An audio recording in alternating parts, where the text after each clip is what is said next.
And here I thought only TikTok recipes were back on this level of bullshit.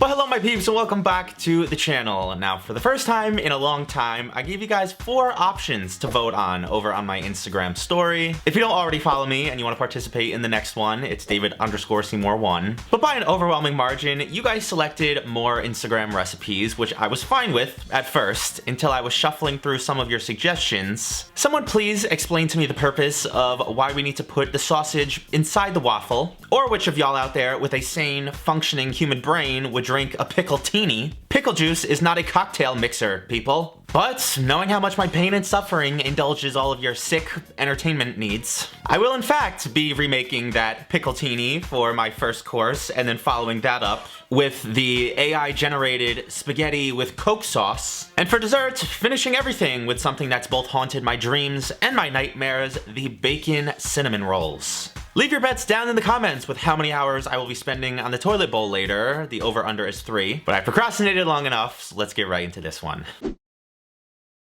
Unfortunately for me, we are going to be starting with the Instagram famous pickle-tini, and all you'll need to make it is some vodka and a big jar of pickles. In spite of this looking like a straight-up stomachache waiting to happen, you guys sent me this so many times, I had no choice but to oblige. At least the steps for this were pretty easy. You gotta start with a glass of ice, and of course, dump the pickle juice all over your kitchen. Oh, you... Based on the video, I'm assuming this is gonna get about equal parts of the pickle brine as well as the vodka. I think that's also pretty standard for a martini. Martinis are very liquor forward, if not even more than this. I gave that a good shake, and then for whatever reason, we're gonna pour this over crushed ice. I worked in a bar for many years. I have never seen a martini served over ice, but I've also never seen pickle juice used to this degree either, so. And yes, for the record, I think pickleback shots are just as disgusting. I don't know why those have caught on. If anybody doesn't know, that is a shot of whiskey followed by a shot of pickle juice. Apparently it masks the flavor. Could people have just found a drink that they kinda enjoy instead of having to mask alcohol with vinegary ocean water? Yeah, I think that would have been easier. On second thought, some of you sickos probably do genuinely enjoy this, so let's just give this one a try.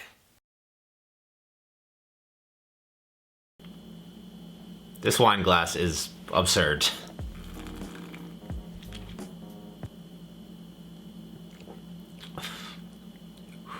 It's got vodka in there, alright. It's quite strong, as a martini should be. And honestly, I don't hate it as much as I thought I would. I hate the way it looks. It looks like a radioactive science project. And I refuse to drink any more than the 2 sips I just took, but it's actually better balanced than I thought it would be. There's a lot of vodka in there. You don't taste it as much as you expect, presumably because it's competing with 2 cups of vinegary salt water. I think we could just chalk this one up as another attempt at a viral internet trend. Don't make this unless you're absolutely obsessed with pickles and vodka. And if you are, make it in a smaller quantity. So I think we're good to move on. Actually, it kind of stinks. I'm getting it out of here. Next up on the agenda today, we've got this AI-generated spaghetti and Coke sauce from our good old pals over at BuzzFeed. I collected some Coca-Cola and fresh thyme, as well as some oil, Parmesan cheese, spaghetti, and fresh parsley, some garlic, salt and pepper, and a yellow onion. I'm actually really happy to once again be doing a recipe from BuzzFeed. As you know, I have such a soft spot for them. As fair and sometimes as cruel as I have been to them over the years, they're the reason the majority of you are here right now. And I've neglected them for a while. Not intentionally, but I just haven't gotten over to their recipes. This one, however, was unignorable. You guys sent this to me a million times, and it's actually a really cool, interesting concept. They have a new series where they ask an AI to generate a recipe that it thinks will go viral. And for this one, it's a really standard, normal-looking pasta recipe with some fresh garlic, onion, and thyme, finished with some fresh parm and parsley. But obviously, the main eye-catching oddball part of this is the Coke.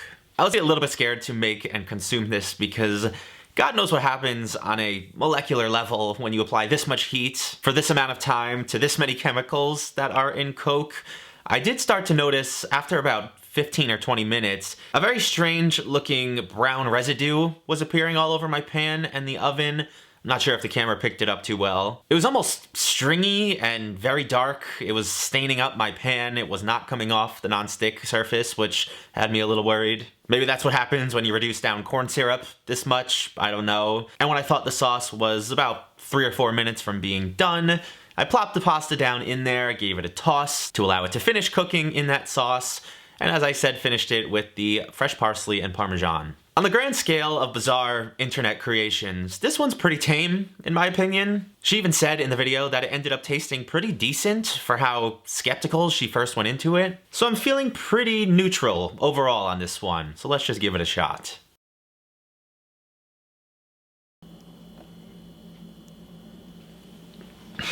If you just handed this to me and I didn't know what it was, I would just assume it was a spaghetti aglio e olio with a weird dark tinge.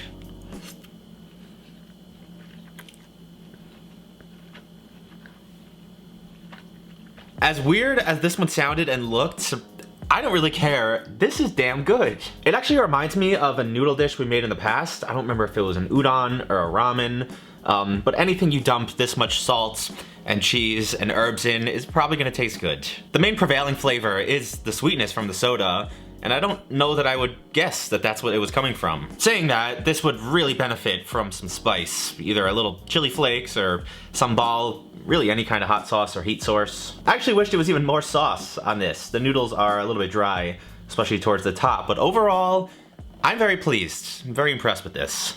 And lastly today, to out-creative anything we've done in the past month, we've got these bacon-loaded glazed cinnamon rolls. And I grabbed some all-purpose flour and whole milk, ground cinnamon and sugar, kosher salt, some butter, vanilla extract and instant yeast, powdered sugar, some bacon, brown sugar, and an egg.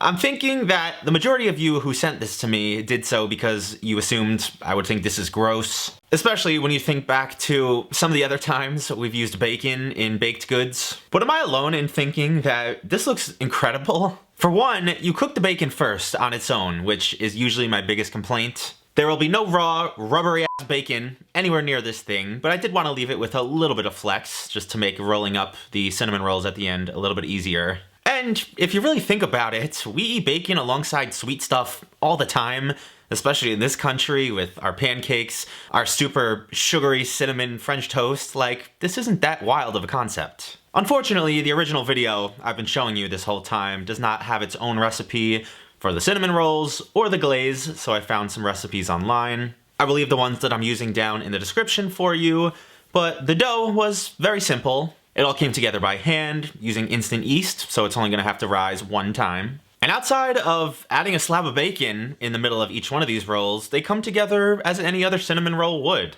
You roll your dough out to a nice even rectangle, you slather that thing with melted butter, brown sugar, and plenty of cinnamon. Cut your dough up into strips, add a piece of bacon, roll those babies up, and then pop them in a cupcake tin for their one and only rise, about 60 to 90 minutes. Now, halfway through this process, when I was thinking ahead towards the glaze, it occurred to me that it would be the world's biggest missed opportunity if I didn't make a maple glaze for these things. I don't know if that's what they did in the video, but we're gonna pretend they did because, as I said, it's just too good of an idea.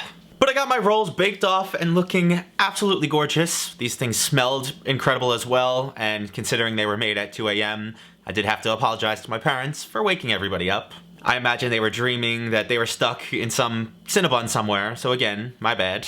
And once I got my glaze whipped up, which was a very simple combination of the powdered sugar, vanilla extract, whole milk, melted butter, and our maple syrup, I generously glazed my selected roll, and I am drooling. Even if you were still critical of this idea midway through me making these, you can't tell me this hasn't changed your mind at least a little bit. You guys may know that I'm not a huge sweets guy, even though I eat them constantly for these videos. In day-to-day life, I'd almost always reach for something salty or savory, but every once in a while, something like this comes along that kind of challenges that idea. I mean, this thing looks awesome.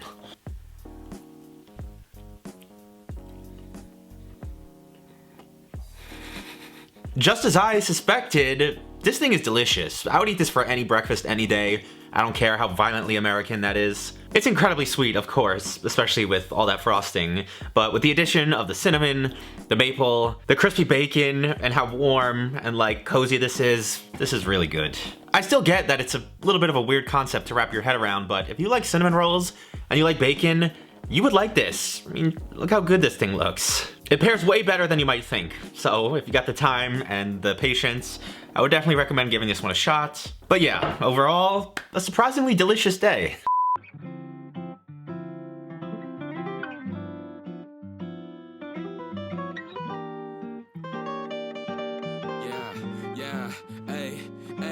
With the M without the AD. Flipping burgers and my money super lazy. Try and make a meal tonight, they ain't paying me. Try and supersize my life with my 18. Yeah, our style wasn't wavy, but we had a vision.